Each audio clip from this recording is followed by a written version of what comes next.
छगन भुजबळ यांच्याकडून नाशिकमधील जखमी पत्रकारांची विचारपूस। कायमची गुंडगिरी सुरू आहे, पोलिसांना कल्पना नाही का? ज्यांनी वसुलीचे अधिकार दिले त्यांची चौकशी झाली पाहिजे, छगन भुजबळ यांची मागणी। माझ्या घरी येऊन दाखवा, परत कसे जातो ते बघतो, संजय राऊतांचा राजेश मोरे यांना आव्हान। आमदार राजेश मोरेंनी राऊतांना घरात घुसून मारण्याचा इशारा दिला होता। पडळकर यांनी जयंत पाटलांवर खालच्या भाषेत टीका केल्यामुळे शरद पवारांचे राष्ट्रवादी आक्रमक। कुत्र्याच्या गळ्यात पडळकरांचा फोटो घालत पवारांच्या राष्ट्रवादीचं आंदोलन, तर पडळकर समर्थकांकडून पडळकरांच्या फोटोला दुग्धाभिषेक। गोपीचंद पडळकर यांची जीप छाटणाऱ्याला 5 लाख रुपयांचं बक्षीस देणार, शरद पवारांच्या राष्ट्रवादीच्या अविनाश देशमुख यांचं वक्तव्य।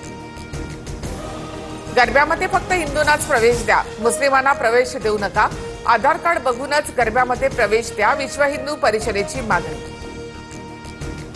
देशात धर्मांध वातावरण तयार करण्याचं काम सुरू, ज्या प्रकारे विष पेरण्याचं काम सुरू आहे ते राज्याला आणि देशाला भूषणावह नाही, विश्व हिंदू परिषदेच्या मागणीवर संजय राऊतांची प्रतिक्रिया। छगन भुजबळ बाहेर का बोलतात, मंत्रिमंडळामध्ये का बोलत नाहीत? मंत्रिमंडळामध्ये भूमिका मांडून भुजबळांनी मराठा आरक्षणाचा GR रद्द करून घ्यावा, विजय वडेट्टीवार यांची प्रतिक्रिया।